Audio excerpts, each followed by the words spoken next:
పరిశుద్ధమైన తండ్రి, పరలోకన మా ప్రభా, నీకు స్తోత్ర ఘనత ప్రభావం చెల్లిస్తున్నాం. నీవు మంచి దేవుడు, మహాదేవుడు, మా తండ్రి అయి ఉన్నావు. యేసుక్రీస్తు ద్వారా మమ్మల్ని కుమారుగా కుమార్తెలు స్వీకరించావు. ఆయన యందు మమ్మల్ని స్వాస్థ్యంగా చేశావు.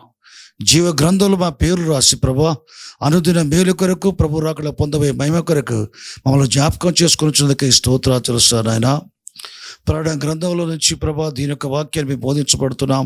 నీ కనికరం, నీ కృప వల్లనే ప్రభా మేము బోధించబడుతున్నాం. నీ కనికర దృష్టి నీ దాసుడు నాపైని వాక్యం వినుచున్న నీ బిళ్ళపైని ఉంచి మేలు కలుగునట్లుగా నీతో బోధించబట్టకు సహాయం చేయి.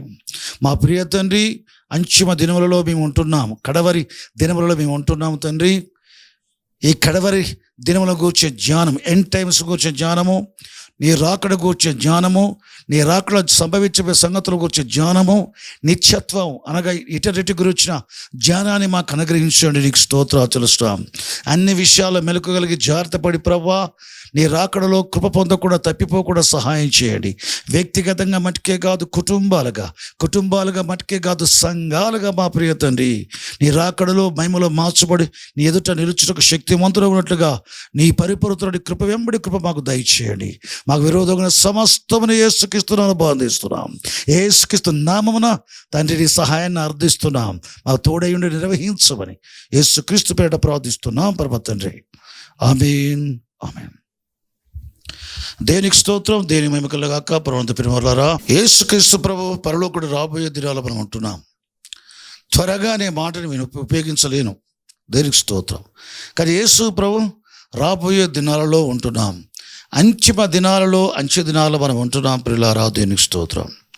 ప్రకటన గ్రంథమైన ఈ ప్రవచనాశ్రయ గ్రంథంలోని ప్రవచన వాక్యాలు వినేవాడు, ఈ వాక్య భాగాలని ప్రవచన వాక్య చదివేవాడు, వినేవాడు, ఇందులో రాయబడ్డ వాడిని గైకొనేవాడు ధన్యుడు అంటే ఆశ్రయించబడతాడు.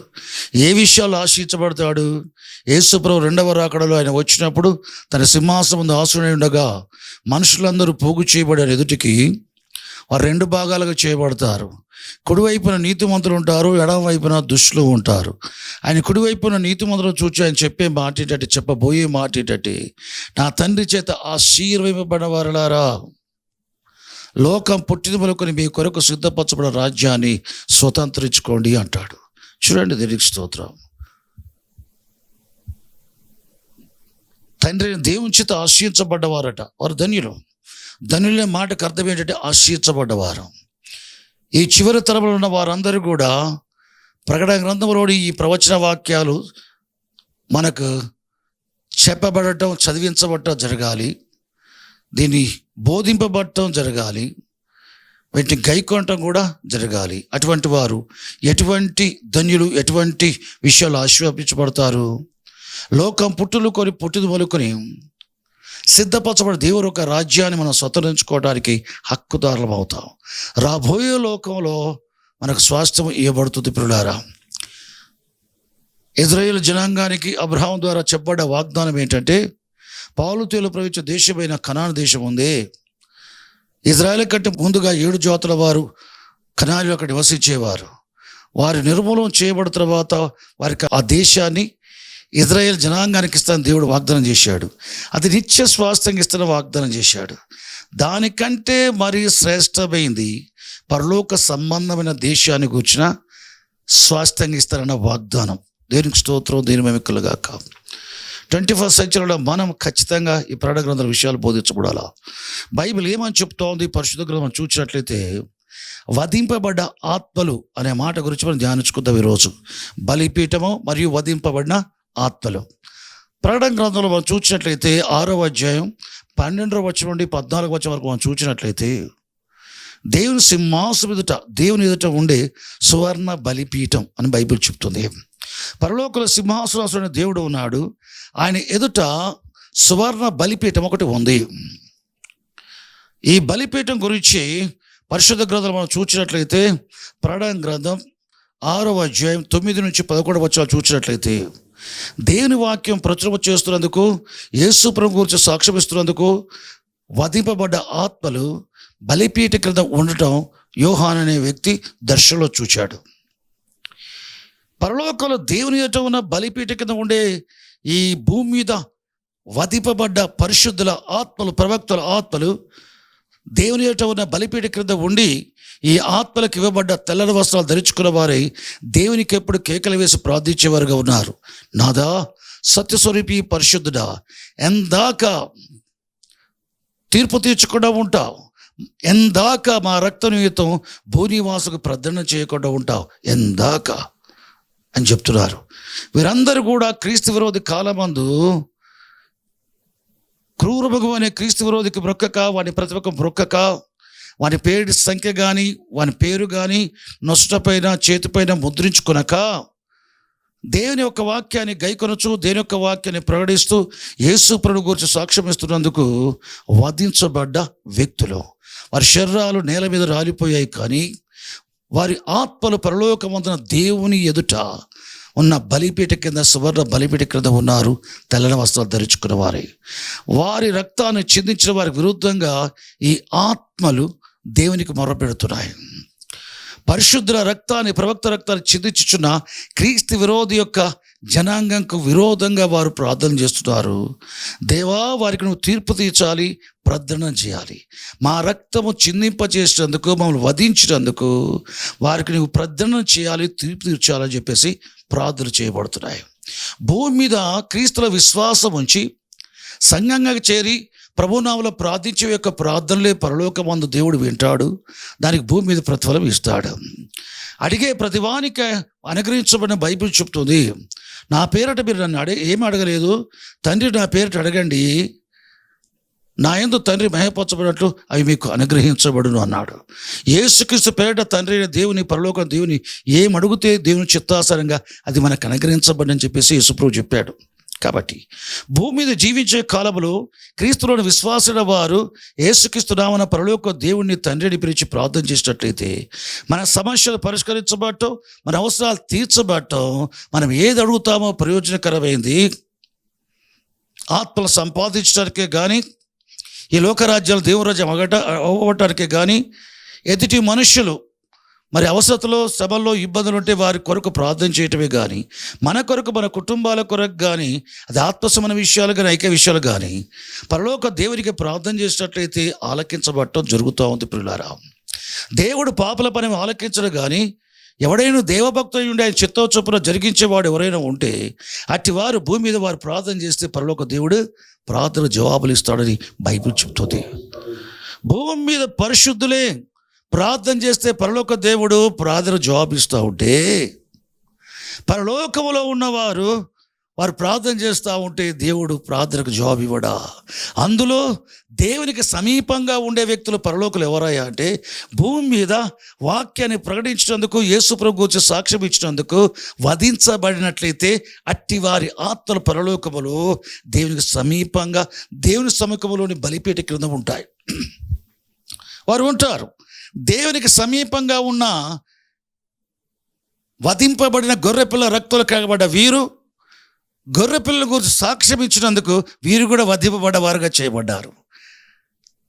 తమ కొరకు యేసు ప్రభు వధించబడ్డారన్న విషయాన్ని, సత్యాన్ని అంగీకరించి దేవుని పిల్లగా, దేవుని పరిశుద్ధులుగా, ప్రవక్తలుగా చేయబడ్డ వీరు, ప్రభు నిమిత్తం కూడా వీరు కూడా భూమి మీద ప్రభువులే వధించబడ్డ ఈ వ్యక్తుల ఆత్మలు దేవునికి సమీపంగా ఉంటాయి పరలోకంలో. దేవుని ఎదుట ఉన్న సువర్ణ బలిపీఠ కింద వీరి ఆత్మలు ఉండి దేవునికి మొర్ర పెడుతూ ఉంటాయి. భూమి మీద ఉన్న భక్తులు ప్రార్థన చేస్తూ ఉంటే పరలోక దేవుడు ఆలకించినప్పుడు, పరలోకంలో దేవుని సముఖంలో ఉండి ప్రార్థించి ఆయన కొరకు, ఆయన నిమిత్తం వధించబడ్డ హతసాక్షి వీరు ప్రార్థనలు ఆలకించడా? నిశ్చయంగా ఆలకిస్తాడు. దాని ఫలితమే చూడండి, పరిశుద్ధ గ్రంథంలో, ప్రకటన గ్రంథం 8వ అధ్యాయంలో యేసుక్రీస్తు ప్రభు గొర్రెపిల్ల 7 ముద్ర గ్రంథంలోని చివరి ముద్రను విప్పగా అంతటా దేవుని ఎదుట నిలుచు 7 దూతలు కనబడ్డారు. 7 దూతలకు 7 బుర్రలు ఇవ్వబడ్డాయి. అంతటా పరలోకములో అర్ధగంట నిశ్శబ్దంగా ఉంది. ఈ నిశ్శబ్ద వాతావరణం ఏంటి తెలుసా? పరలోక పరిశుద్ధుల ప్రార్థనలకు మీ మొదట చెప్పబడ్డ మాట, కొంచెం కాలం వెయిట్ చేయండి, మీ వలె సహోదరుల యొక్కయు సహదాసుల యొక్కయు వధింపబడ్డ వారి యొక్క లెక్క పూర్తగు వరకు అన్నారు అని ఒకవైపు వారికి చెప్పబడింది. కానీ మరొక వైపు విషయం ఏంటి తెలుసా? వారి ప్రార్థనలు దేవుడు ఆలకించాడు.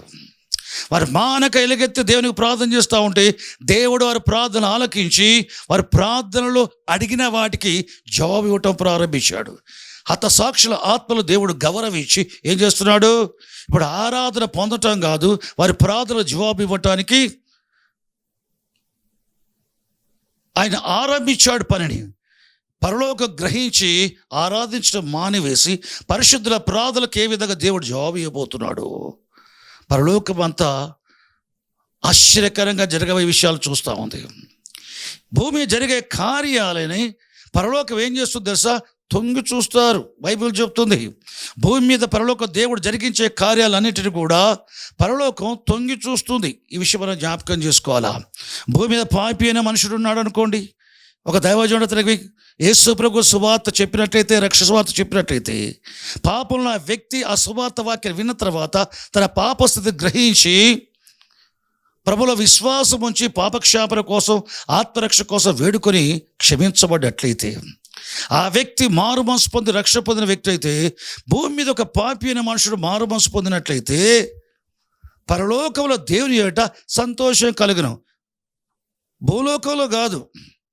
మీ ఇళ్లలో ఎవరైనా పుట్టినట్లయితే పిల్లలు, ఈ భూమి మీద మనుషులకు సంతోషం కలుగును. కానీ పాపి వాడు మారు మనసు పొందినట్లయితే, వాడు ఆత్మరక్ష పొందినట్లయితే, ఆత్మలో తిరిగి జన్మించినట్లయితే వాడు పుట్టింది భూమి మీద కాదు, పరలోకంలోనే. కాబట్టి పాపి మారు మనసు పొందటం, ఆత్మలో తిరిగి జన్మించడం వల్ల పరలోకంలో సంతోషం కలుగును. వాడు పుట్టింది పరలోకంలో. ఆత్మలో తిరిగి జన్మించే ప్రతి స్త్రీ పురుషులు వారు పుట్టేది ఈ లోకంలో కాదు, పరలోకములో. నెక్స్ట్ వారికి వచ్చేది ఏంటి అంటే పరలోక పౌరసత్వం. కాబట్టి ఆత్మలో పరలోకములో తిరిగి జన్మించిన వ్యక్తులు పరలోక సంబంధం పౌరసత్వాన్ని కలిగి ఉంటారు. శారీరకంగా మీరు అమెరికాలో మీ పిల్లలు పుట్టినట్లయితే వారు అమెరికా పౌరసత్వాన్ని కలిగి ఉన్నట్టుగా, మార్పు చెందినవాడు పరలోకంలోనే పుడుతున్నాడు కనుక వాడు పరలోక పౌరసత్వాన్ని కలిగి ఉంటాడు. దేవునికి స్తోత్రం, దేవుని మహిమకలుగాక. పరలోకం సంతోషిస్తుంది. అదేవిధంగా పరలోక దేవుని విషయాలు చిత్తమైన విషయాలు భూమి మీద జరుగుతున్నప్పుడు పరలోక భూమి మీద తొంగి చూడగోరుతారు. ఈ కార్యములను దేవదూతలు తొంగి చూడగోరుచున్నారు అని పేతురు చెప్తాడు మొదటి పత్రిక 1వ అధ్యాయంలో. దేవునికి స్తోత్రం, దేవుని మహిమకలుగాక. కాబట్టి పరలోకం అంతా అర్ధగంట నిశ్శబ్ద వాతావరణం ఏర్పడ్డది. ప్రార్థనకు జవాబు, వధింపబడిన వారి యొక్క ప్రార్థనలకు జవాబు ఏంటంటే, భూమి మీద వారి రక్తము చిందించిన వారికి, పరిశుద్ధుల రక్తం, ప్రవక్త రక్తం చిందించిన వారికి తీర్పులు తీర్చబడటం, ప్రతిదండన చేయబడటం. యేసుక్రీస్తు ప్రభు రెండవ రాకడలో శాశ్వతమైన ప్రతిదండన వేరు. యేసు ప్రభు రెండవ రాకడ సంభవించక మునిపే పరిశుద్ధులను వధించుచున్నందుకు, ప్రవక్తలను వధించుచున్నందుకు, ఈ వధింపబడ్డ ఆత్మలు దేవుని సమకూలన బలిపీఠ కథ ఉండి విజ్ఞాపన ప్రార్థన చేయించున్నందుకు వారి ప్రార్థనకు జవాబుగా రక్తము చిందించే క్రీస్తు జనాంగానికి భూమి మీద దేవుని గాక దేవుని కాని ఘటసర్పాన్ని, వాడు నివసించే క్రీస్తు విరోధిని క్రూరముగాని నమస్కరించడం, వాని ప్రతిభకు సాగిలపడి నమస్కరించడం, వాని పేరిట సంఖ్య ముద్రించుకోవటం, ఇవి చేసి పైగా మరొక విషయం చేస్తారు. దేవుని వాక్యాన్ని ప్రకటించుచున్నందుకు, యేసు ప్రభు గురించి సాక్ష్యం ఇస్తున్నందుకు పరిశుద్ధులు ప్రవక్తలు చంపేస్తారు. ఒక పాపం దేవుడు కాని దయ్యాన్ని మొక్కటం, దయ్య మనిషిని మొక్కటం, వాని ప్రతిభను మొక్కటం, వాని పేరిట సంఖ్య ముద్రించుకోవటం, ఇది ఒక వైపు పాపం. రెండవది పరలోకము దేవుణ్ణి, పరలోకాన్ని, భూమిని, సముద్రమును, జలధారలను కలగజేసిన సృష్టికర్త దేవునికి భయపడి ఆయన్నే మయపరుస్తూ, ఆయన్నే ప్రకటిస్తూ యేసు ప్రభువు గురించి సాక్ష్యం ఇస్తున్నందుకు క్రీస్తు విరోధకు మొక్కి ముద్ర వేసుకునే ఈ వ్యక్తులు ఈ పరిశుద్ధులు ప్రభువు గురించి సాక్ష్యం ఇచ్చే వారిని వధిస్తారు. ఇది రెండవ తప్పు. ఈ రెండింటిని బట్టి భూమి మీద తీర్పులు రాబోతున్నాయి. ఈ తీర్పులు ఎప్పుడు వచ్చినా అన్ని తరాలలో ఈ రెండు కారణాలు ఉంటాయి. దేనికి స్తోత్రం. ఈ ప్రధాన కారణాలు బైబిల్ చెప్తా ఉంది. కాబట్టి వారి ప్రార్థన జవాబుగా ఏం చేస్తున్నాడు? దేవుని సముఖంలో నుంచి 7 దూతలకు 7 బూరలు ఇవ్వబడ్డాయి. ఈ 7 బూరల శబ్దాన్ని బట్టి వచ్చేటి ఏంటంటే భూమి నివాసులకు తీర్పులు. 1 ప్రకృతి సంబంధమైన, సృష్టి సంబంధమైన తీర్పులు. మొదటి 4 బూరల శబ్దాన్ని బట్టి కలిగే తీర్పులు. దేవుని సముఖంలో సువర్ణ బలిపీఠ కింద ఉండే వధింపబడ్డ ఆత్మల యొక్క ప్రార్థన జవాబుగా ప్రకృతి సంబంధమైన తీర్పులతో తీర్పు తీర్చబడుతుంది ఈ లోకం. ఆ తర్వాత 8వ అధ్యాయం 13వ వచనం చూసినట్లయితే, ఆకాశ మధ్యన పక్షిరాజు ఎగురుచు 3 దూతలు ఊరబోయే 3 బూరల శబ్దాన్ని బట్టి భూనివాసులకు శ్రమ శ్రమ శ్రమ. 5, 6, 7 దూతలు బట్టి భూనివాసు కలగబోయే శ్రమ శ్రమ శ్రమ. 3 రకాల శ్రమలు. ఈ శ్రమలు దేనివల్ల వస్తాయి అని అంటే మనకు క్లియర్గా కనబడుతుంది. పరిశుద్ధ గ్రంథంలో చూస్తే 5వ దూత బూర ఊదగా ఆకాశుడు రాలిన ఒక నక్షత్రం సాతానుడు, వానికి అగాధం యొక్క తాళపు చేయబడేది. వాడు అగాధం యొక్క తాళపు చేయి తెరవగా మిడతల రూపాలు, వికృత రూపాలు, అపవిత్రాత్మలు భూమి మీదకి వచ్చాయి. 5 నెలల వరకు కూడా దేవుని ముద్ర లేని మనుషులకి, అంటే ఆ కాలమందు పరిశుద్ధులు భూమి మీద ఉంటారు అంటే ఉంటారు, నొసట ముద్ర వేయబడి ఉంటారు.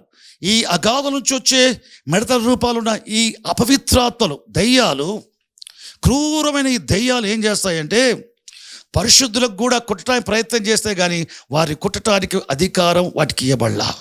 దేవుని ముద్ర లేని మనుషులకే కుట్టడానికి 5 నెలల వరకు అధికారం ఇవ్వబడగా ఈ అధికారాన్ని బట్టి ఈ దయ్యాలు, మిడతల రూపంలో దయ్యాలు భౌతిక రూపంలో దాల్చుకొని భౌతిక శరీరాల్ని, దేవుని ముద్రని వారిని కుడుతూ ఉంటాయి 5 నెలల వరకు. అది చాలా భయంకర వేదన. మనుషులు మరణాన్ని వెతుకుతారు కానీ మృత్యు వారు చూచి పారిపోతుంది బైబిల్ చెప్తుంది. తేళ్ల వంటి కొండ్లు కలిగి బాధిస్తాయి దయ్యాలు. యేసు ప్రభు తేళ్లను, పాములను దయ్యాలతో పోల్చాడు. దయ్యాలు, పాతాళ అగాధం నుంచి వచ్చే దయ్యాలు. ఆ తర్వాత జరిగింది ఏంటి? ప్రకటన గ్రంథం 9వ అధ్యాయము 12, 13, 14 వచనం చూసినట్లయితే, మొదటి శ్రమ గతించెను, ఇక మీట 2 శ్రమలు రాబోచున్నాయి. ఏంటి మొదటి శ్రమ? 5వ దూత బూర ఊదగా సాతాను అగాధం తాళపు చెవితో అగాధాన్ని తెరవగా అగాధం నుంచి వచ్చే మిడతల రూపంలో దయ్యాలు తేళ్ల వంటి కొండ్లు కలిగి 5 నెలల వరకు క్రీస్తు విరోధ జనాంగాన్ని, రక్షణ లేని మనుషుల్ని కుట్టి బాధిస్తాయి. వారు తాళలేనంతగా వారు చావాలనిపిస్తుంది కానీ చావు కలగదు. అటువంటి వేధించబడడం జరిగింది. ఇది అయిపోయిన 5 నెలలు అయిపోయిన తర్వాత మొదటి శ్రమ గతించడం. 2 శ్రమలు రావాలి. 2వ శ్రమ ఎప్పుడు వస్తుంది? 6వ దూత బూర ఊదినప్పుడు వస్తుంది. 5, 6, 7 3 రకాల శ్రమలు. మొదటి శ్రమ 5వ దూత బూర ఊదగా జరిగిందని 5 నెలల శ్రమ, మిడతలతో కుట్టబడే శ్రమ అయిపోయినాక 2వ శ్రమ, 3వ శ్రమ త్వరలో రాబోచున్నాయి. ఎంత త్వరగా అంటే 6వ దూత ఎంత త్వరగా బూర ఊదితే అంత త్వరగా 2వ రకమైన శ్రమ వస్తుంది. 6వ దూత బూర ఊదినప్పుడు 6వ బూరను చేత పట్టుకున్న 6వ దూతతో బలిపీఠ కొమ్ముల నుండి ఒక స్వరం వినబడతా ఉంది. బలిపీఠం, ఏ బలిపీఠం? సువర్ణ బలిపీఠం. ఎక్కడ ఉంది? దేవుని ఎదుట. అంటే దేవుడు ఎక్కడున్నాడు? పరలోక సింహాసనంలో ఉన్నాడు. పరలోక సింహాసనం ఎదుట సువర్ణ బలిపీఠం ఉంది. ఆ బలిపీఠం యొక్క కొమ్ములలో నుండి ఒక స్వరం వస్తూ ఉంది. ఆ స్వరం ఏమని చెప్తా ఉంది? ఎవరితో చెప్తా ఉంది? 6వ బూర పట్టుకున్న 6వ దూతతో ఈ బలిపీఠ కొమ్ముల వచ్చే స్వరం చెప్తా ఉంది. ఏమని చెప్తా ఉంది? యూఫ్రటీస్ నది దగ్గర బంధింపబడి ఉన్న 4 దూతలు ఉన్నారే, ఆ 4 విడిచిపెట్టు అని బలిపీఠ కొమ్ముల నుండి స్వరం వచ్చింది. అసలు ఈ బలిపీఠము కొమ్ములు స్వరం రావడానికి బలిపీఠం మాట్లాడుతుందా? లేదు. ఆ బలిపీఠ క్రింద వధింపబడ్డ ఆత్మలు ఉన్నారు, వారు మాట్లాడుతున్నారు. వధింపబడిన ఆత్మలు బలిపీఠ క్రింద ఉన్నారు. కలిగిన దర్శనంలో ఆ బలిపీఠము కొమ్ముల నుంచి స్వరం వచ్చినట్టుగా యోహాను వినడం జరిగింది. ఆ దర్శనంలో చూడండి, దేవునికి స్తోత్రం. బలిపీఠాన్ని చూచాడు, ఆ కొమ్ముల నుంచి వచ్చే స్వరాన్ని చూచాడు.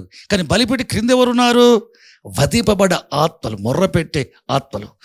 నాదా సత్యస్వరూపి పరిశుద్ధుడా, మా రక్తమితో భూనివాస ప్రార్థన చేయకుండా ఎంతకాలం ఉంటావు? ఎంతకాలం తీర్పు తీర్చకుండా ఉంటామని చెప్పబడే వారి ప్రార్థనలు బట్టి వచ్చే తీర్పులలో ఈ తీర్పులు నిర్వహించబడటానికి సూపర్వైజింగ్ చేస్తున్నారు. ఎవరు వీరు? వధింపబడ్డ ఆత్మలు. మా ప్రార్థనలు బట్టి దేవుడు జవాబు ఇచ్చి భూమి మీద బూరల శబ్దాన్ని బట్టి తీర్పులు తీరుస్తున్నాడు. 4 బూరల శబ్దాన్ని బట్టి ప్రకృతి సంబంధమైన తీర్పులు భూమి మీద వచ్చాయి భూనివాసులకు.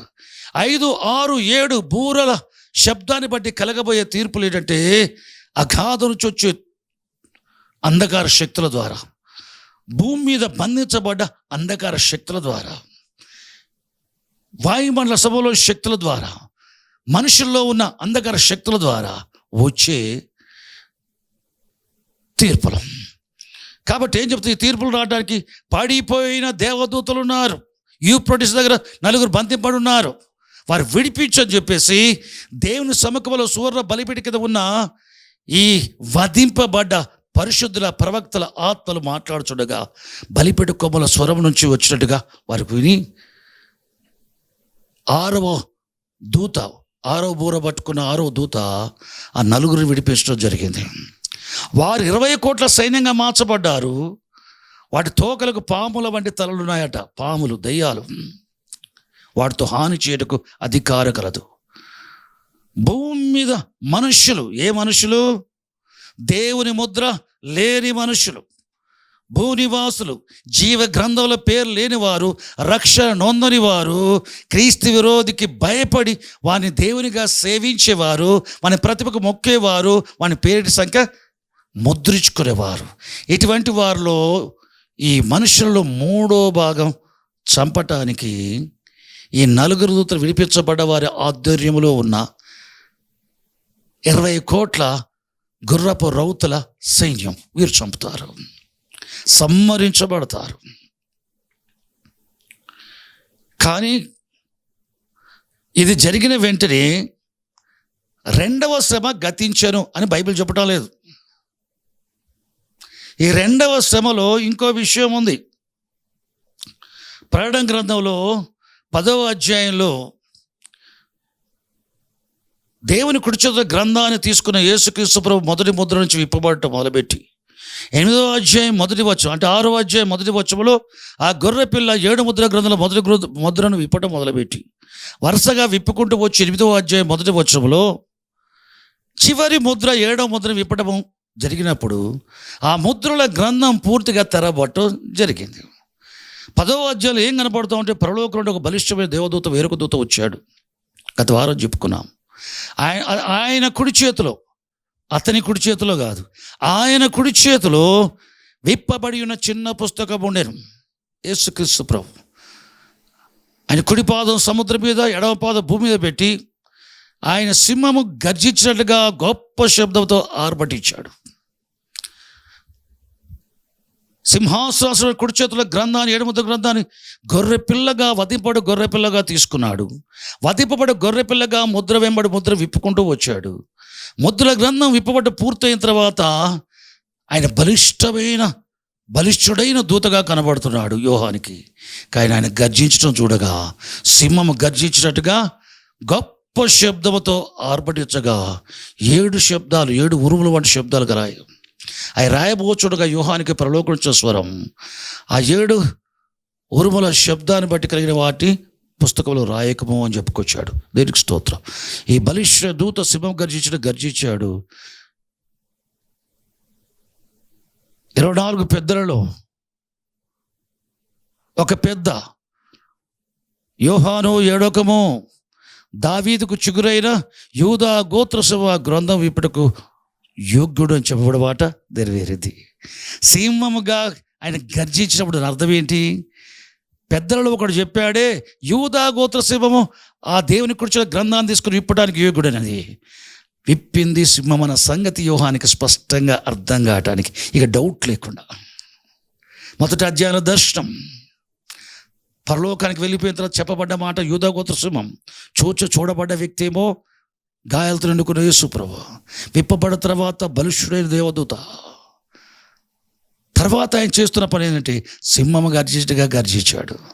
చేతిలో విప్పబడ్డ పుస్తకం గర్జించే సింహం వలె యూదా గోత్ర సింహం తీసి విప్పుటకు యోగ్యుడు.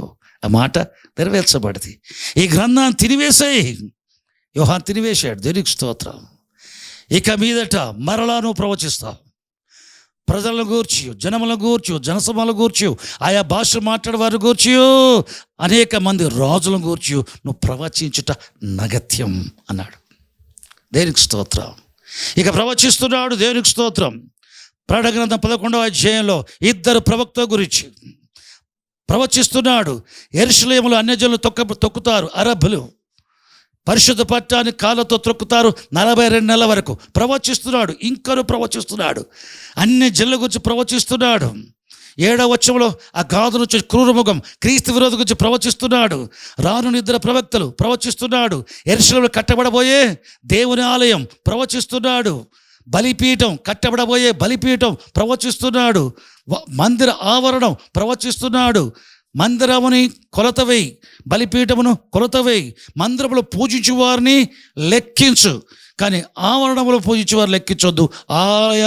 ఆవరణాన్ని కొలత వేయద్దు, అది అన్యులకి ఇయ్యబడెను. దేవాలయం గురించి ప్రవచిస్తున్నాడు. యెరూషలేములో కట్టబడబోయే దేవాలయం గురించి ఇప్పుడు యోహాను ప్రవచిస్తున్నాడు ప్రభు వల్ల. చూడండి, దేనికి స్తోత్రం. యూదులు ఆ దేవాలయపు ఆవరణములో కట్టబోయే బలిపీఠం గురించి ప్రవచిస్తున్నాడు. ఈ బలిపీఠం మీద యూదుల పాత నిబంధనకాలు పోలి పశువుల జంతువుల బలులు అర్పించబోయేది అని ఆధారం చేసుకొని మనం అర్థం చేసుకోవడానికి చెప్తా ఉంది. ఆవరణం అన్యులకు ఇయ్యబడింది. దేనికి స్తోత్రం. కాబట్టి దేవాలయ స్థలం యూదులకు ఇయ్యబడుతుంది, దేవాలయం కట్టబడుతుంది. ఒక భాగం అన్యుల అరబ్బులకు ఇయ్యబడుతుంది, వారు కూడా వారికి సంబంధించింది కట్టబడింది. 42 నెలల వరకు వారు తొక్కుతారు. దేవునికి స్తోత్రం. క్రీస్తు విరోధి కూడా 42 నెలల్లో ప్రపంచాన్ని పాలన చేస్తాడు. చూడండి, క్రీస్తు విరోధి గురించి ఆ 11వ అధ్యాయంలో ఇద్దరు ప్రవక్తల గురించి, దేవాలయ గురించి, బలిపీఠ గురించి, అరబ్బులు పరిశుద్ధపడ్డ యెరూషలేమును త్రొక్కట గురించి, యెరూషలేము పట్టణాన్ని గురించి ఆయన ప్రవచిస్తున్నాడు. దేవునికి స్తోత్రం.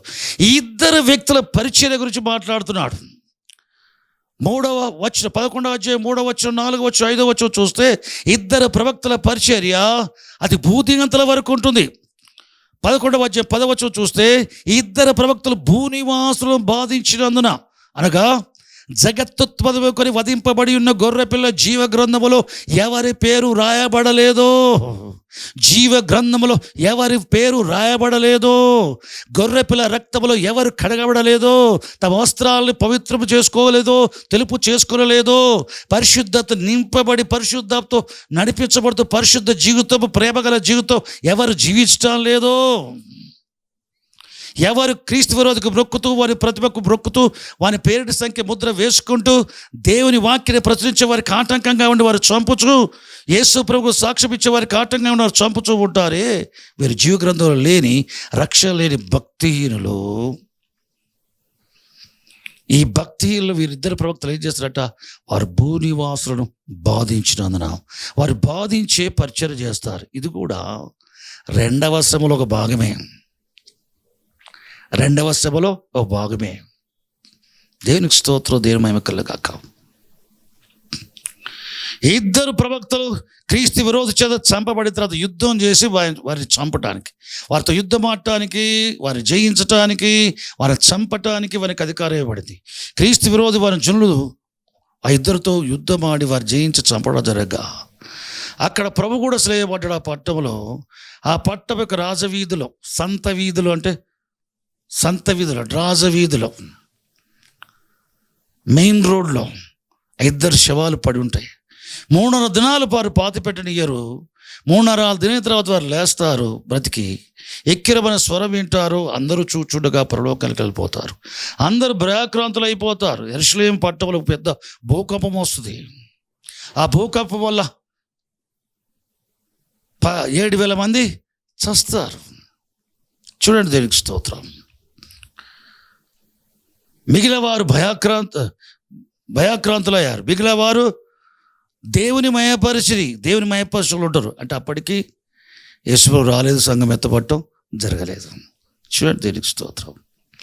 ఇది అయిపోయిన తర్వాత 14వ వచనం 11వ అధ్యాయం ప్రకటన 11వ అధ్యాయం 14వ వచనం చూస్తే ఇదిగో 2వ శ్రమ గతించడం, 2వ శ్రమ గతించడం. ఇద్దరు ప్రవక్తల పరిశీలన తర్వాత 2వ శ్రమ గతించను అంటాడు. ఇదిగో 3వ శ్రమ త్వరగా వచ్చుచున్నది అంటాడు. 3వ శ్రమ త్వరగా వచ్చునని చెప్పుకొచ్చాడే.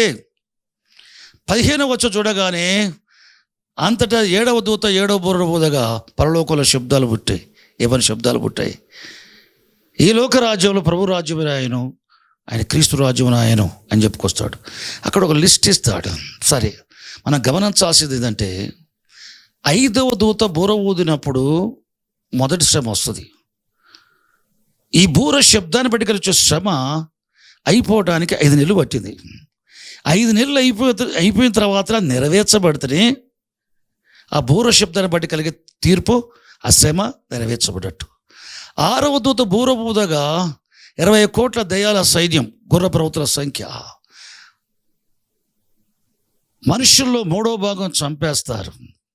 మరొక వైపు 2 ప్రవక్తలు కూడా వారిపైన అభిషేకము, వారి శత్రువులు దహించడం జరుగుతుంది. వారి నీళ్ళని రక్తంగా చేస్తారు. వారి ప్రవచించిన ఆకాశ వర్షమేయకుండా మూస్తారు. వారి నానవి తెగులతో భూమిని బాధిస్తారు. మోషే అహరోనులాగా ఐగుప్తు భూమిని బాధించినట్టుగా వీరు కూడా నేలను బాధిస్తారు, భూమిని బాధిస్తారు.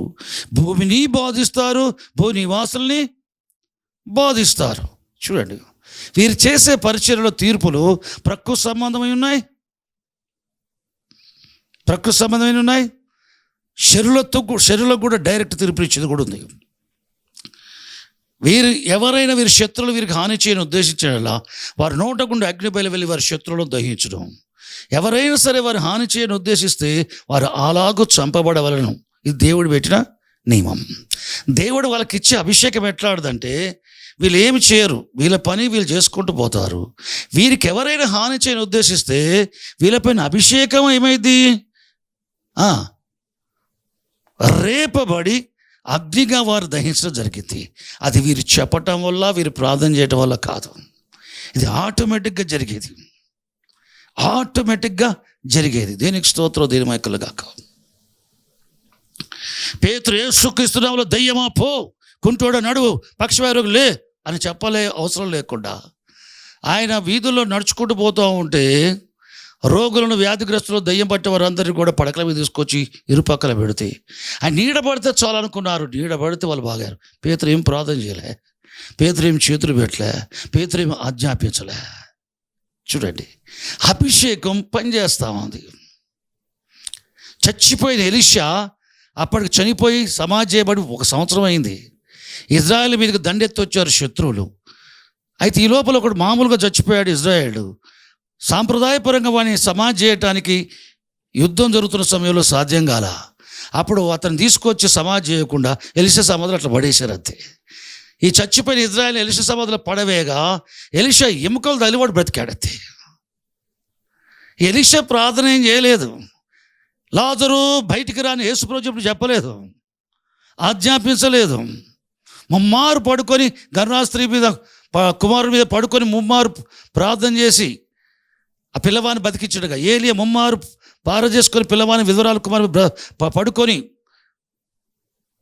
ప్రార్థన చేసి వాడిని లేపినట్టుగా అట్టాడి ఏం చేయాల.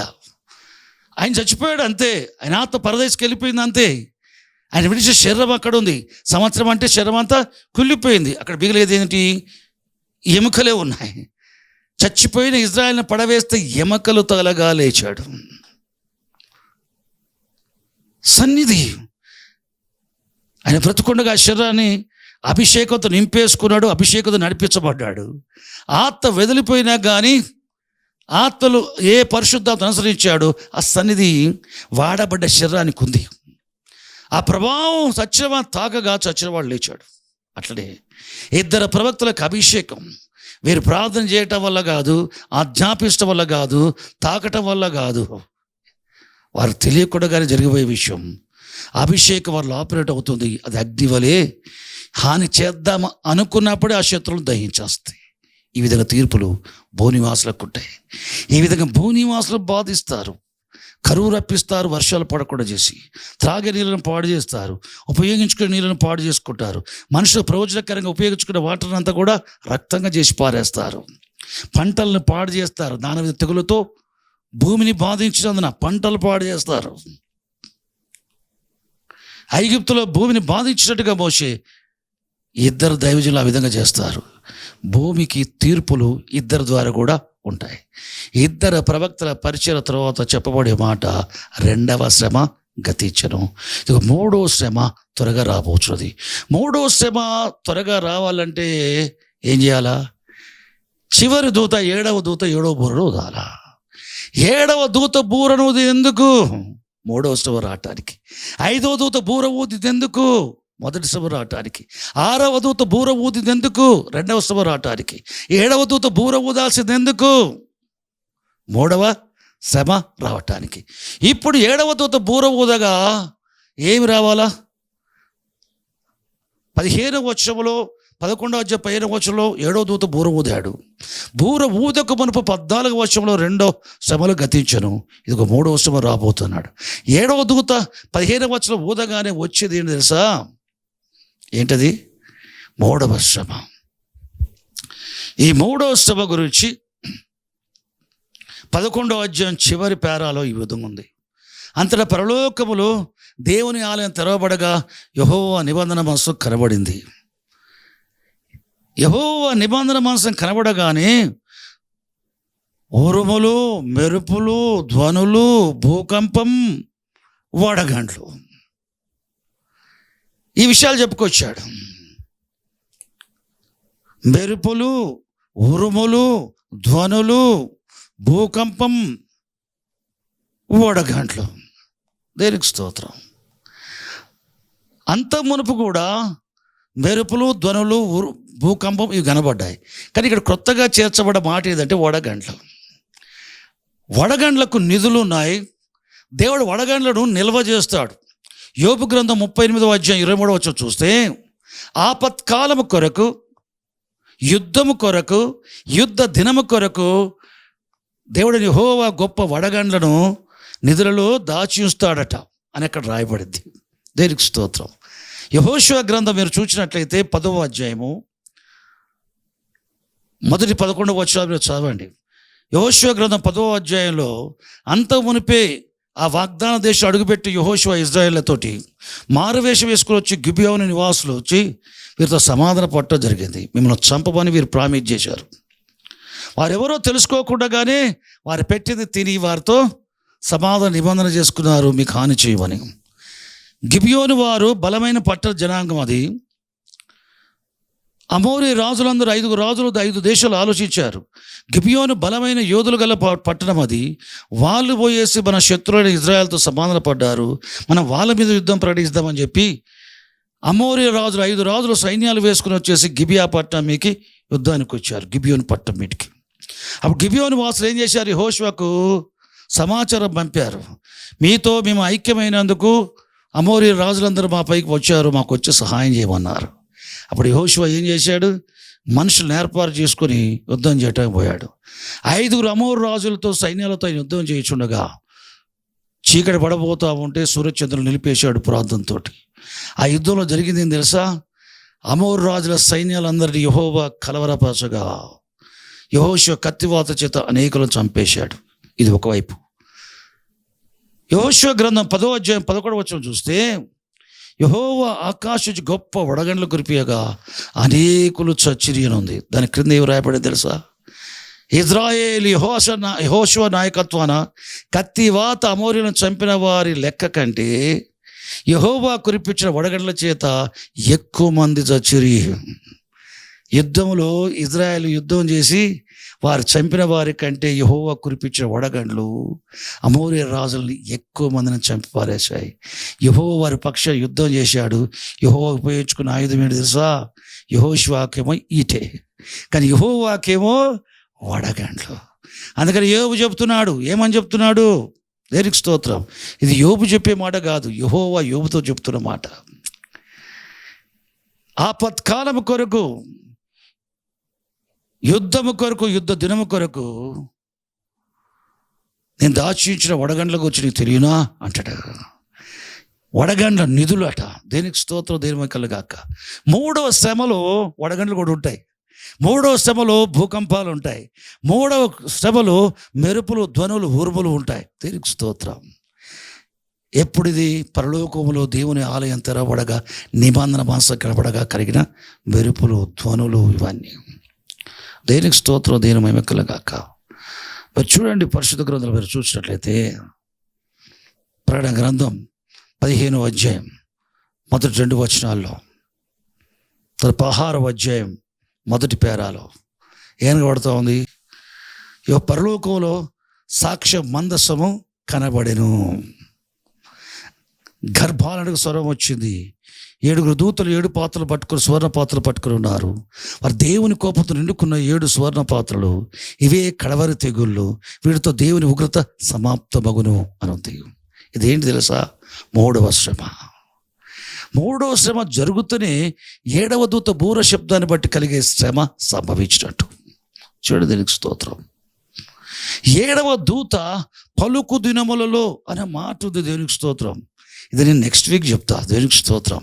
ప్రకటన గ్రంథం 10వ అధ్యాయం 7వ వచనం చూస్తే, ఇక ఆలస్యం ఉండదు కానీ 7వ దూత పలుకు దినములలో 7వ దూత బూర ఊదబోచుండగా అంటాడు. 7వ దూత పలుకు దినములలో 7వ దూత బూర ఊదబోచుండగా. కొంచెం లాస్ట్ చెప్పిన మీరు వివరణ డీటెయిల్గా నెక్స్ట్ వీక్ ఇస్తాను నేను. చూడండి, దేవునికి స్తోత్రం. ఇక్కడ 9వ అధ్యాయం 12వ వచనంలో 6వ దూతతో బలిపీఠం చెప్పుట, బలిపీఠం కొమ్ముల స్వరం అంటే అర్థమేం తెలుసా? అక్కడ వధింపబడ్డ ఆత్మలు దూతతో చెప్పుతున్న మాట 4 దూతలు వదిలిపెట్టమని. అంటే బూరల శబ్దాన్ని బట్టి కలిగే తీర్పులలో వీరు ఏం చేస్తున్నారు? పరలోకం నుండి అబ్జర్వ్ చేస్తున్నారు. వారు చేయాల్సిన పని వారు చేస్తున్నారు. దేవుణ్ణి అడిగిన తర్వాత వాళ్ళు చేయాల్సిన పని వాళ్ళు చేస్తున్నారు.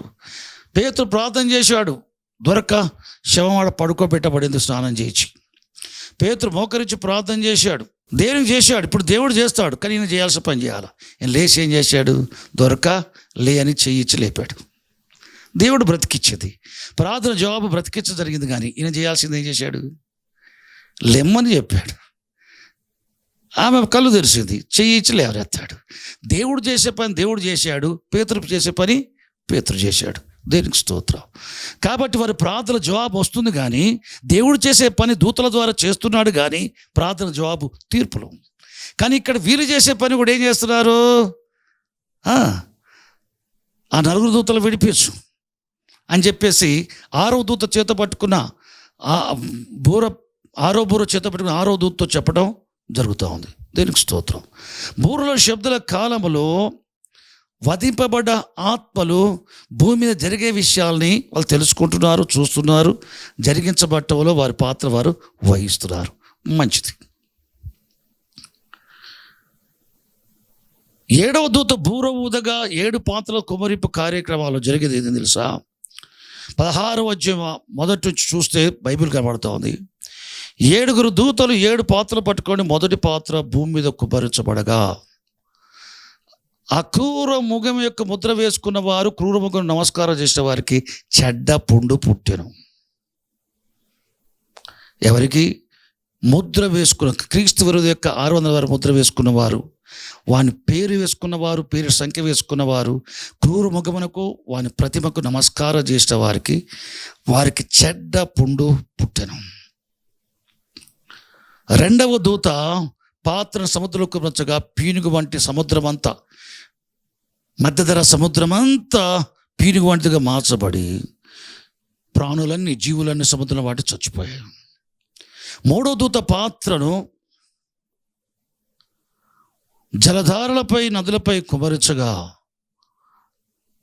అవి రక్తం అయిపోయాయి. త్రాగే నీరు రక్తం అయిపోయాయి. క్రూర ముఖము ముద్ర ముఖ్య వారు, దాన్ని ముద్ర వేసుకున్న వారు అందరూ కూడా తాగే నీళ్ళు రక్తం అయిపోతే వారు ఆ రక్తంగా మార్చబడి నీళ్ళని త్రాగుతారు. ఏ నీళ్ళు రక్తం అయిపోయాయో ఆ రక్తాన్ని వారు త్రాగుతారు. అప్పుడు జలమల దేవదూత దేవునితో చెప్పేమాట, నాయన వారు పరిశుద్ధ రక్తం, ప్రవక్త రక్తం చిందించినందుకు నువ్వు ఈ విధంగా వారితో రక్తం తాగిచ్చావు, ఇది న్యాయమే అని చెప్పి దేవుని స్తుతిస్తారు. 16వ అధ్యాయం ప్రకటన గ్రంథం 7వ వచనం చూస్తే ఇక్కడ బలిపీఠం మాట్లాడుతుంది. బలిపీఠం కింద ఆత్మలు ప్రార్థించడం అయిపోయింది. బలిపీఠము యొక్క కొమ్ముల నుండి స్వరం రావటం వాళ్ళే అయిపోయింది. అది బూర శబ్దాన్ని బట్టి. అంటే వాళ్ళు ఇంకా శరద వృత్తిలోంచి లేవలేదు, ప్రభు రాలేదని అర్థం. తర్వాత పాత్రల శబ్దాన్ని బట్టి జరిగే వాటిలో మూడవ దూత జలధారలో కుమ్మరించిన తర్వాత రక్తంగా మార్చబడితే అప్పుడు క్రీస్తు విరోధ ముద్ర వేసుకున్న వారు, క్రీస్తు విరోధకు నమస్కరించే వారు అందరూ కూడా ఆ రక్తాన్ని త్రాగారు. జలముల దేవదూత ప్రవక్తల పరిశుద్ధ రక్తం చిందించినందుకు మంచి తీర్పు తీర్చా, అది వారికి న్యాయమే అని చెప్పడం జరిగింది. ఆ తర్వాత 7వ వచనం 16వ అధ్యాయం 7వ వచనంలో బలిపీఠం ఈ విధంగా చెప్తారు. నాయనా, ప్రభువా, తండ్రి, దేవా, నీ తీర్పులు సత్యములను న్యాయములై ఉన్నవని బలిపీఠము చెప్పగా యోహాన నేను వింటిని. చూడండి, అంటే బూరల శబ్దం అప్పుడు కూడా జోక్యం చేసుకుంటున్నారు పరలోకుల దీవు సముఖంలోన వధింపబడ్డ ఆత్మలు, బలిపీఠ కింద ఆత్మలు. ముద్రల కాలంలో 5వ ముద్రలో వారు కనబడుతున్నారు. బూరల శబ్ద విషయాల్లో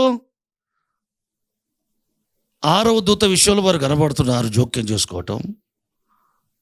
పాత్రలు కుమ్మరించే విషయంలో 3వ పాత్రను జలధారపై కుమ్మరించగా వారు కూడా జలముల దూత చెప్పిన తర్వాత, ప్రభువా, దేవా, సర్వాధికారి, నీ తీర్పులు సత్యులు న్యాయమైనవని బలిపీఠం చెప్పడం. ఏంటంటే బలిపీఠం చెప్పడం కాదు, బలిపీఠం క్రింద ఉన్న వధింపబడ్డ ఆత్మలు దేవునితో చెప్తున్నారు. పరిశుద్ధుల రక్తం, ప్రవక్తల రక్తం, దాంట్లో మా రక్తం కూడా చిందించినందుకు వారందరూ చెప్పేది, మా రక్తము చిందించిన వారికి నువ్వు రక్తాన్ని త్రాగనిచ్చితివి, నీ తీర్పులు సత్యములు న్యాయమైనవని బలిపీఠం చెప్పటం. అంటే దేవుని సముఖంలో సువర్ణ బలిపీఠం కింద ఉన్న వధింపబడిన ఆత్మలు చెప్పబడటం. అంటే అప్పటి వరకు కూడా యేసు రావటం, మృతుల్లోంచి పునరుద్ధానం జరగడం అనేది జరగలేదు. అంటే ఏంటి? ముద్రల కాలంలో సంఘం ఎత్తబడిందా? లేదు. బూరల శబ్దుల కాలంలో జరిగిందా? లేదు. పాత్రలు, దేవుని ఉగ్రతలు ఎన్నుకున్న పాత్రలు కుమ్మరించబడు కాలంలో జరిగిందా? లేదు. దేనికి స్తోత్రం. ఆ తర్వాత 4వ పాత్రను సూర్యునిపై కుమ్మరించగా సూర్యుడు మహావేడిమితో మనుషులు కాలుస్తూ ఉంటే ఈ తెగులపై అధికారం కలిగిన దేవుని నామాన్ని మనుష్యులు, క్రీస్తు విరోధికి నమస్కారం చేసే ముద్ర వేసుకున్న మనుషులు, ఈ భక్తి అయిన మనుషులు దేవుని నామాన్ని దూషిస్తారు. కాగా వాళ్ళు మారుమనసు పొందరట. మారుమనసు పొందరు. తెగులపై అధికారం దేవుందని తెలిసి ఏం చేస్తారు? ఆ దేవుని నామాన్ని దూషిస్తారు కానీ మారుమనసు పొందరు. 4వది. 5వది ఏంటి? 5వ పాత్ర క్రూరముగానే క్రీస్తు విరోధి యొక్క రాజ్యం మీద, సింహాసనం మీద కుమ్మరించగా, ఆ క్రీస్తు విరోధి యొక్క సింహాసనం కుమ్మరించగా వారి రాజ్యము అంధకారమయం, చీకటి అయిపోద్ది. చీకటి కమ్ముకుంటుంది. ఐగుప్తులో కమ్ముకున్నట్టుగా చీకటి కమ్ముకుంటుంది. వారి కలిగిన వేదనలను బట్టి, వారి కలిగిన పుండ్లను బట్టి వారు ఏం చేశారట? పండ్లు గురికిరి బాధతో దేవుణ్ణి దూషించిరి అని ఉంది. కానీ వారు మారుమనసు పొందలేదు అని. దేవునికి స్తోత్రం. 6వ పాత్ర యూఫ్రటీస్ కుమ్మరించగా యూఫ్రటీస్ నది ఎండిపోద్ది. తూర్పు దేశపు రాజులు ఇజ్రాయెల్ మీద యుద్ధం పోవడానికి త్రోవ సరాలు చేయబట్టి జరిగింది. యూఫ్రటీస్ నది ఎండిపోద్ది. పైగా గడ్సర్పము నోట నుండి, క్రూరముఖము నోట నుండి, అబద్ధ ప్రవక్త నోట నుండి కప్పలు పడి 3 అపవిత్రాత్మలు బయలువెళ్ళి సర్వలోకానికి వెళ్ళి భూరాజులందరితో మాట్లాడి, దెయ్యాలు మాట్లాడతాయి భూరాజులతోటి మాట్లాడి, మీ సైన్యాలు వేసుకొని రండి, మెగిద్దోను స్థలానికి ఇజ్రాయేల్లో పోదాం. ఎందుకు?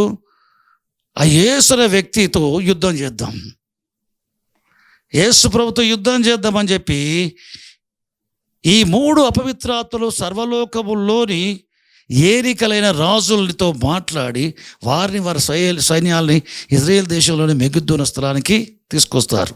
అదే హారు మెగిద్దోను యుద్ధం జరగబోయేది. తీసుకురావటానికి అపవిత్రాత్మలకు సర్వలోకానికి భూరాజులతో మాట్లాడి తీసుకురావడానికి వెళ్ళిపోయాయి. ఆ సమయంలో చెప్పబడే మాట, ఇదిగో నేను వచ్చుచున్నాను అంటాడు. ఎవడైనా దేవుమరుగా ఉన్నట్లయితే వాడు దిశమల సిగ్గు కనబడకున్నట్లు వాడు వస్త్రాన్ని కాపాడుకోవాలన్నాడు. అంటే అర్థం, అప్పటికి సంఘం మహిమలో మార్చబడి పరలోకానికి పోవడం జరగలేదు. దేనికి స్తోత్రం.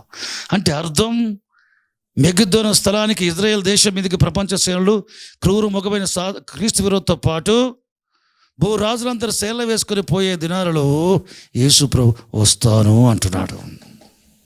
దేనికి స్తోత్రం, దేని మైకులుగాక. పైగా ఏం చెప్తున్నాడు? ప్రభు కృపచేత రక్షించబడి పరిశుద్ధంగా జీవించే వారికి జాగ్రత్త, మీ వస్త్రాన్ని కాపాడుకోండి. ఆదాము వలకి బాహ్యం కనబడే వస్త్రాలు లేవు, మహిమతో కప్పబడి ఉన్నారు. దేవుని ఆజ్ఞను అతిక్రమించినప్పుడు దేవుని సన్నిధి కోల్పోగా దిగంబరం గ్రహించారు. కాబట్టి వస్త్రాలు కుట్టుకోవడానికి ఏం చేశారు? అంజూరపు కట్టలు చేసుకున్నారు. చూడండి, కానీ దేవుడు వచ్చి ఏం చేశాడు? ఒక పశువును వదిలించి చర్మం చుక్కాలు చేయించి వారికి తొడిగిచ్చాడు. దేనికి స్తోత్రం. వస్త్రాలు లేకుండా చేయటం అనేది సాతానుడు మనతో పాపం చేసడం వల్ల వస్త్రాలు లేకుండా చేస్తాడు. మంచి సమరుడు సందర్భంలో యెరూషలేము చెరుకోకపోయే వారు దొంగల చేతులు చిక్కునగా వారిని కొట్టి వస్త్రం గుంజుకోలే, వస్త్రం గుంజుకొని కొట్టి వదిలిపెట్టారు. వస్త్రం తీసేస్తారు అంతే, వస్త్రం తీసేస్తారు అంతే. యేసుక్రీస్తు ప్రభు మన నిమిత్తం చనిపోయే ముందు ఆయన వస్త్రహీనుగా చేయబడ్డాడు. ఆయన వస్త్రహీనుగా చేయబడ్డాడు. చూడండి, దీనికి స్తోత్రం. యేసు ప్రభువులో విశ్వాసం వచ్చిన వాడికి అంతరంగంలో తెల్లని వస్త్రాలు ఇవ్వబడతాయి. యేసు ప్రభు రెండవ రాకడలో ఇవ్వబోయే మహిమను బట్టి బాహ్యమందు కూడా మనం వస్త్రములు ధరించుకున్న వారి వలె అగపడదుము అంటాడు పౌలు. దేనికి స్తోత్రం. బ్రతుకుండగా ఆత్మక వస్త్రం ఉండాలా. పాపాన్ని బట్టి ఆదాము లోపల వస్త్రం కోల్పోయాడు, వెలుపల వస్త్రాలు తయారు చేసుకుంటూ మొదలుపెట్టాడు. చాలామందికి వెలుపల వస్త్రాలు చాలా ప్రాముఖ్యత ఇస్తారు, లోపల దిగంబరులు అయి ఉంటారు. ఎందుకు తెలుసా? యేసు ప్రభు వారి హృదయాలు లేడు, ప్రభు రక్తంలో కడగబడలేదు, వారు హృదయంలో యేసు ప్రభు లేడు గనక అంతరంగ పురుషులు రక్ష వస్త్రాలు లేవు, ఆ తెల్లని వస్త్రాలు లేవు. ఉన్నాయా? కొందరు ఏం చేస్తారు? మాటి మాటికి తప్పులు చేసుకుంటుంటారు.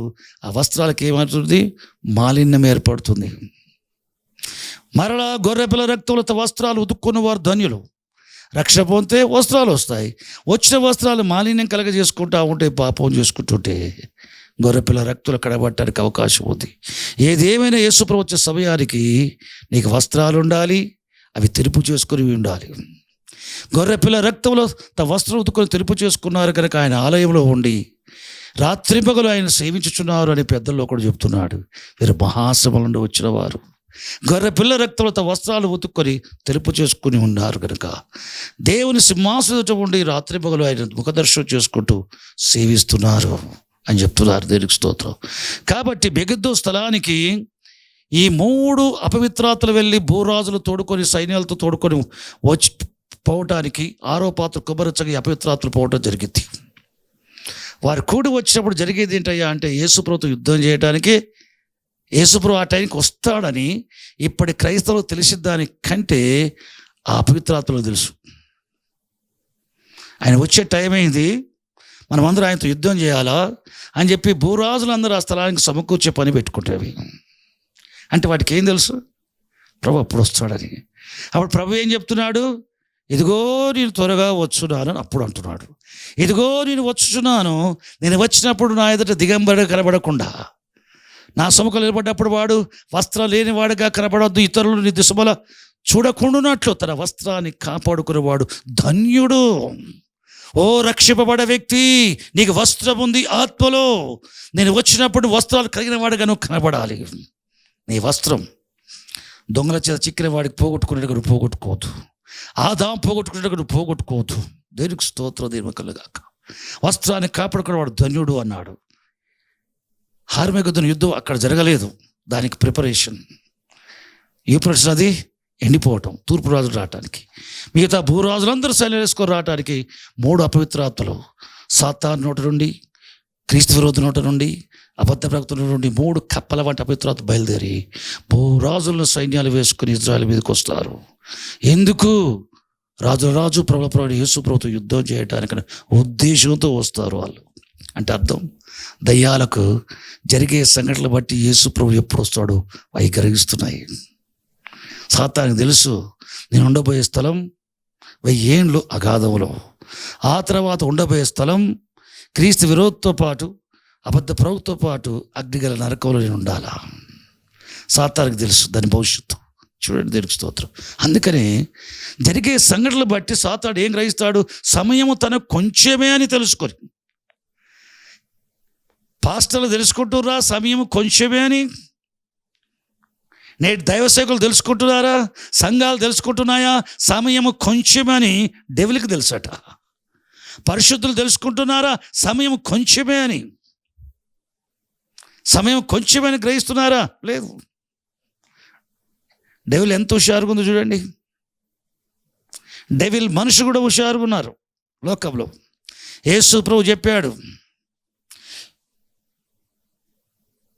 వెలుగు సంబంధులైన వెలుగు కుమారుల కంటే, దేవుని పిల్లల కంటే ఈ యుగపు కుమారులు, ఈ యుగ సంబంధులు ఎక్కువగా యుక్తిపరులై ఉన్నారు అన్నాడు యేసుక్రీస్తు ప్రభు లూకా సువార్త 16వ అధ్యాయంలో. ఒక గృహ నిర్వాహకుల యొక్క ఉపమానంలో ప్రభు చెప్పిన మాట, యుక్తిపరులై ఉన్నారు. ఈ లోక రాజ్యాలు సైతాన్ రాజ్యంగా చేయడానికి ఎన్ని రకాల కష్టపడుతున్నారు క్రీస్తు విరోధ జనాంగం. అమెరికాలో కూడా క్రీస్తు విరోధ జనాంగం ఎంత కష్టపడుతుంది. అమెరికాపై ఆధిపత్యం సంపాదించాలి, అధికారం సంపాదించాలి. అగ్రరాజ్యమైన అమెరికాపై ఆధిపత్యం సంపాదిస్తే ప్రపంచ దేశాలు సులువు అనే భాష.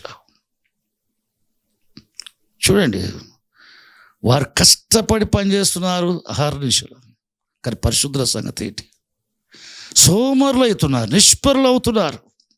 ఈ లోకరాజ్యాలు దేవుని రాజ్యం కావడానికి నా వంతు నా శరీరం ఏం చేయాలని ఆలోచన లేదు. ఎప్పుడు నా భార్య, నా పిల్లలు, నా ఉద్యోగము, నా వ్యాపారము, నేను, నా కడుపు. వారి కడిపే వారి దేవుడు, వారి నాశనమే వారి అంతం. వారి క్రీస్తుకు దాసులు కాదు, వారి కడుపుకే దాసులు.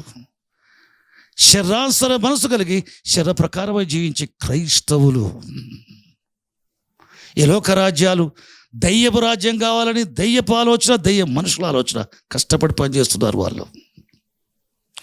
ఈ లోకరాజ్యాలు దేవుని రాజ్యం కావాలని దేవుని యొక్క చిత్తం ఏంటుండగా దేవుని ప్రజలు కష్టపడి పనిచేయట్లేదు, ప్రయాసపట్టలేదు. ఈ లోకరాజ్యాలు దేవుని రాజ్యంగా మార్చబడాలి, నా ప్రాంతాలు పరిశుద్ధులుగా మార్చబడాలి, నా ప్రాంత నివాసులు జీవంగల దేవుని ఎరిగి ఆయన ఆరాధించే వరకు ప్రయత్నం చేసే ప్రయత్నం లేరు. సంఘాలకు ఆ గోల్ లేదు. ఆధారం రావాలా, ఆరాధన చేయాలా, కానుకల పెట్టలో కానుకలు వేయాలా, దశభాగాలు వేయాలా, వెళ్ళిపోవాలి అంతే.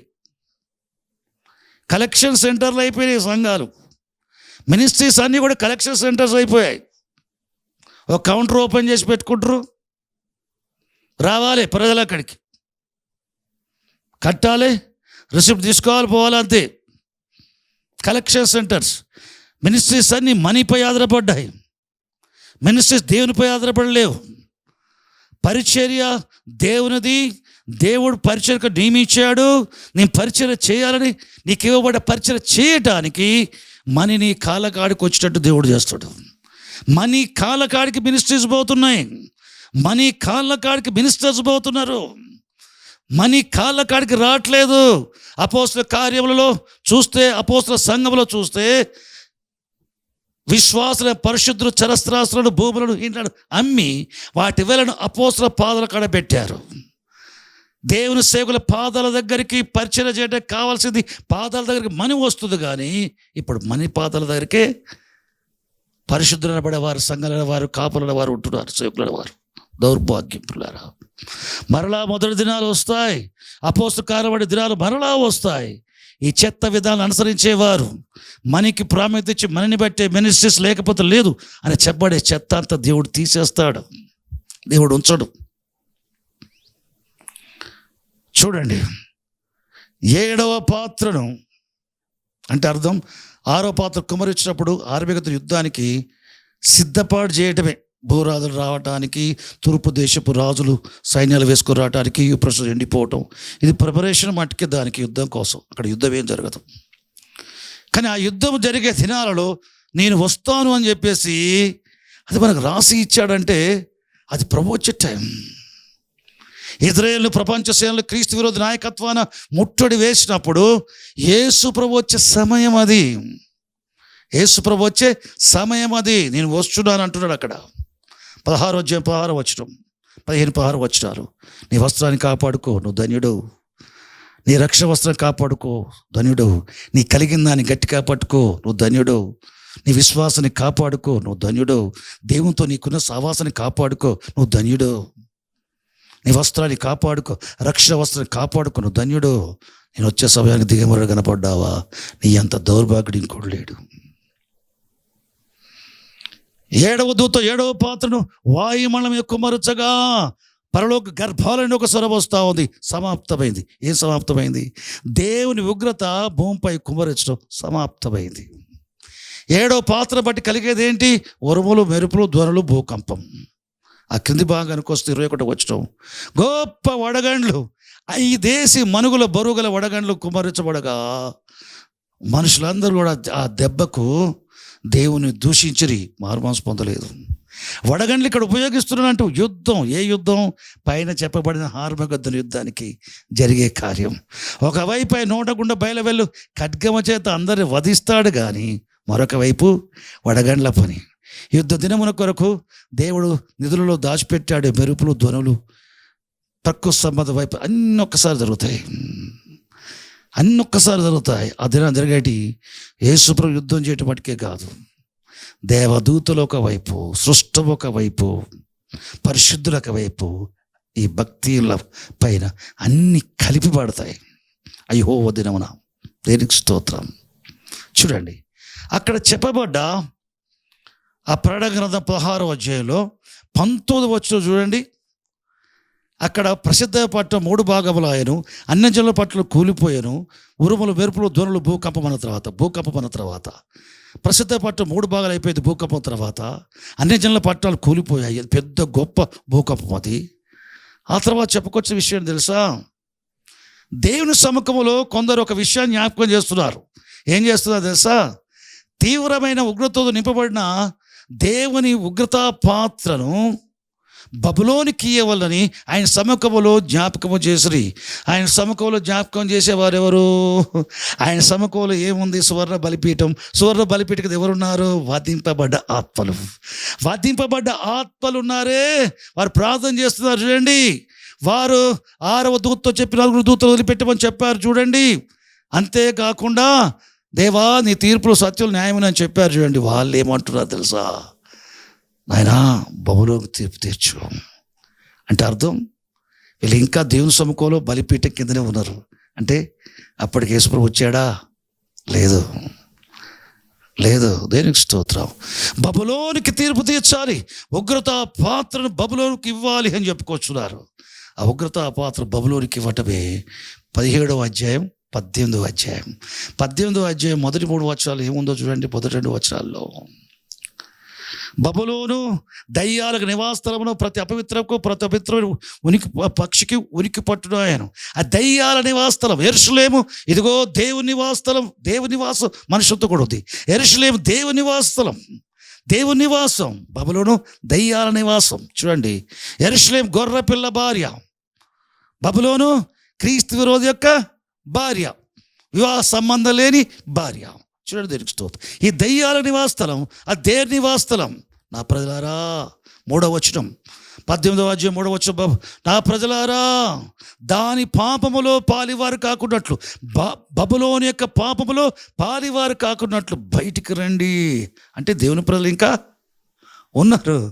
యేసుప్రభు రాలేదప్పటికి ఇంకా బబులోనికి తీర్పు జరగనంత వరకు కూడా యేసుప్రభు రాలేదు. యేసుప్రభు రావాలంటే బబులోనికి తీర్పు తీర్చబడ జరగాలి. బబులోను మతాన్ని అనుసరించే వారు తీర్పు జరగాలి. భూమిలో ఏకమైన వాటికి తెలియని మహాబబులోనికి ఆ పట్టణం, మహాపట్నం, భూరాజు ఏలు మహాపట్టణమైన, వ్యాపార పట్టణమైన, మతపరమైన పట్టణమైన, వ్యాపార పట్టణమైన, రాజకీయ కేంద్రమైన, రాజధాని నగరైన ఈ మహాపట్నానికి బబులోను తీర్పు తీర్చే వరకు బబులోను మతంలోంచి బయటికి రండి, బబులోను పట్టణంలోంచి బయటికి రండి, బబులోను అన్నిట్లోంచి బయటికి రండి, బబులోను సమేత ప్రధాన బయటికి. నా ప్రజలారా దాని పాపములో మీరు పాలివారు కాకున్నట్లు. నా ప్రజలు అంటుండు, భూమి మీద ఇంకా బబులోనికి తీర్పు తీర్చే దినాలు దేవుని ప్రజలు ప్రత్యేకిస్తున్నాడు. దానిలోంచి బయటికి రండి, యెహోవా పక్షుల వారి దగ్గర నుండి బయటికి రండి అని మోషే చెప్పిన మాటకి దాతర్ అభిరామ్ కోరకుల దగ్గర నిలబడ్డ కొంతమంది బయటకు వచ్చేసారు. చివరి కోరక కుమారులు కూడా బయటకు వచ్చేసారు. దేవునికి స్తోత్రం, దేవుని భయకలగాక. వాళ్ళందరూ తెచ్చారు. బబులోనికి తీర్పు తీర్చే బునుపు బయటికి రండి పిలుపు ఉంది.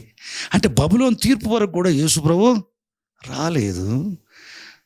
పరిశుద్ధులు రాకడ జరగలేదు, పునరుద్ధానం జరగలేదు, మహిమల మార్చబడటం జరగలేదు. చూడండి, దేనికి స్తోత్రం దేవుకలగాక. బబులోను తీర్పు అయిపోయిన తర్వాత 17వ అధ్యాయం 18వ అధ్యాయం తర్వాత 19వ అధ్యాయంలో చూడండి పరలోకం ఏం చేస్తుందో. బహుజనుల వంటి శబ్దం, బహుజనుల వంటి శబ్దం, ప్రభువును స్తుతించుడి అంటే హల్లెలూయా. మరొకరు ఏమంటున్నారు? ఆమెన్, హల్లెలూయా. దేవుడు భూలోకంలో గొప్ప వేషకు తీర్పు తీర్చున్నాడు. హల్లెలూయా అంటే ఆమెన్, హల్లెలూయా అంటున్నారు. ప్రభువును స్తుతించుడి అంటే ఆమెన్, ప్రభువును స్తుతించుడి అంటున్నారు. అదంటే దాని అర్థం ఏంటి? గ్రీకులో హల్లెలూయా, ఆమెన్, హల్లెలూయా. హీబ్రూలో హల్లెలూయా, ఆమెన్, హల్లెలూయా. ఎందుకు? భూలోకంలో చేరిపిన గొప్ప వేషకు దేవుడు తీర్పు తీర్చాడని చెప్పి వారు ప్రభువును స్తుతిస్తున్నారు. హల్లెలూయా, హల్లెలూయా అని. దేనికి స్తోత్రం. ఆ తీర్పు తీర్చబట్టు ముగించబడ్డ తర్వాతనే దేనికి స్తోత్రం. హార్బెగుదు యుద్ధ కాలంలోనే జరిగేదేంటి? యేసుప్రభు రావటం అనేది జరుగుతుంది. దీని కంటిన్యూషన్ నెక్స్ట్ వీక్ ఉంటుంది. ఇంకా మీలో కొంత కన్ఫ్యూజన్ ఉంటుంది. ఎందుకు తెలుసా? సంఘానికి కొరకు ఒకసారి వస్తాడు, క్రీస్తు విరోధతోటి పూరాలతో సైన్యాలతోటి యుద్ధం చేయడానికి హార్బెగుదు స్థలానికి ఒకసారి వస్తాడు. అది సీక్రెట్, ఇది ఓపెన్ అన్న తలంపులు గల వాళ్ళు చాలామంది ఉంటారు. నెక్స్ట్ వీక్ తోటి దానికి ఏం చేస్తాం? ఆ ఆలోచనకి స్వస్తి చెప్పేటట్టుగా చేయబడటం జరుగుతుంది. ప్రభువు ప్రియమైన ప్రభువు సహోదరి సోదరుడా, దేనికి చూడండి, మెగిద్దోను స్థలానికి ప్రపంచ సేనలు క్రీస్తు నాయకత్వాన్ని వచ్చినప్పుడు యేసు ప్రభు వస్తాడు. ప్రకటన గ్రంథం 19వ అధ్యాయం 11వ వచనం నుండి 16వ వచనం వరకు వచ్చుచున్నవాడు ఎందుకు వస్తాడో, ఎట్లా ఉంటాడో అక్కడ కనబడుతుంది. తర్వాత ప్రకటన గ్రంథం 17వ అధ్యాయం 21వ వచనం వరకు క్రీస్తు విరోధతో పాటు భూరాజుల సేనలతో ప్రభు తన నోట గుండు బయలువెళ్ళ ఖడ్గంతో యుద్ధం చేస్తాడు, వధిస్తాడు.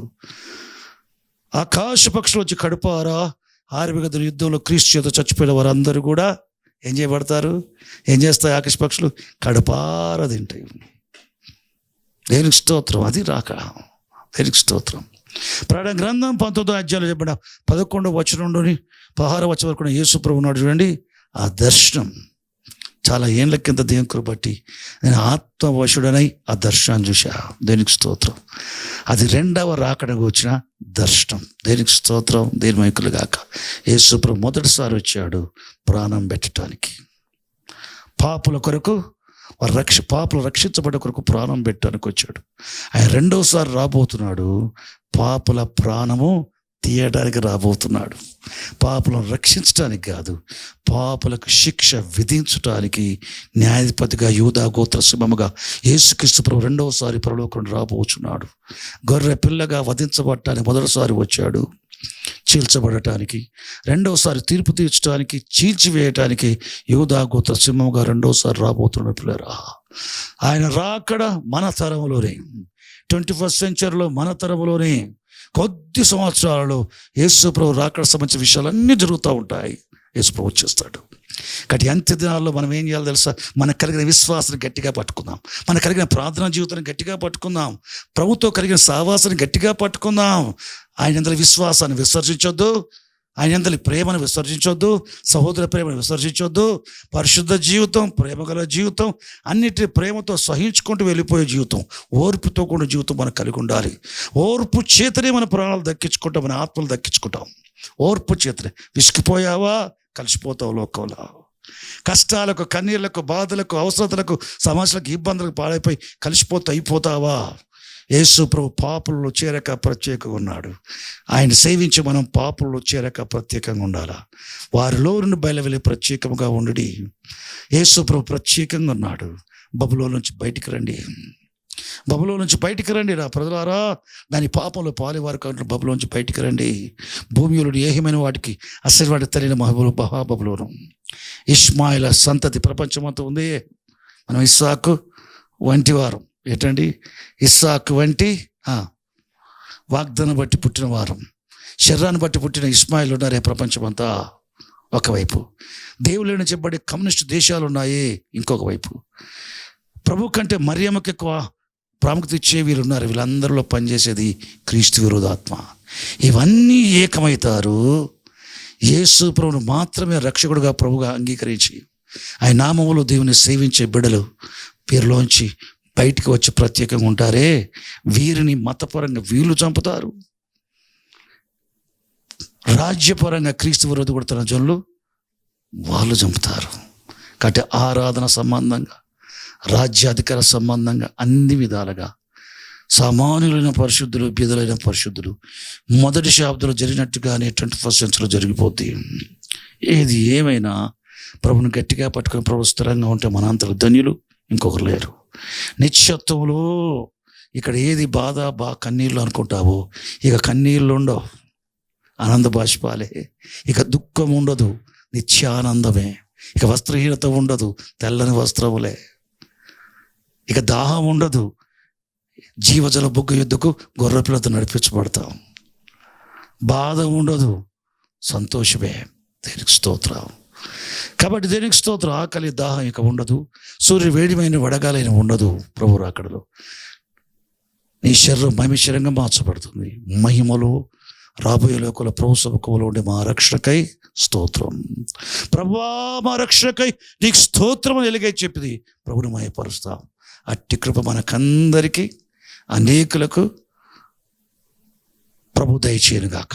ఆమేన్ ఆమేన్. తనలో వచ్చి ప్రార్థన చేసుకుందాం. పరిశుద్ధమైన తండ్రి, పరలోకమైన మా ప్రభువా, నీకు స్తుతి స్తోత్ర మహిమ ఘనత ప్రభావం చెల్లిస్తాం. ఆమె ప్రేమించి నీ దృష్టి మాపై నిలిపి మాకు బోధించినందుకు స్తోత్రాలు చెల్లిస్తాం.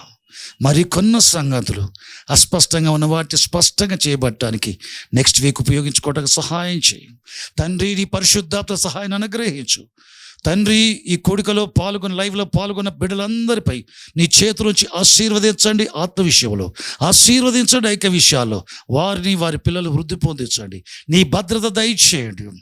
యేసుక్రీస్తు నామములో వారు ఉంటున్న దేశంలో ప్రభువా వారికి ఆశీర్వాదకరమైన విషయాల్ని అనుమతి ఇవ్వండి ప్రభువా. నీకు స్తోత్రం. నీకే మహిమ ఘనత ప్రభావం చెల్లిస్తూ వీరిని ఆశీర్వదిస్తూ యేసుక్రీస్తు పేరిట ప్రార్థిస్తున్నాం పరమ తండ్రి. ఆమేన్ ఆమేన్. సువార్త సమయం, కృపకాల సందేశం, ఆ యేసు వాక్యం విశ్వాసికి నవజీవం.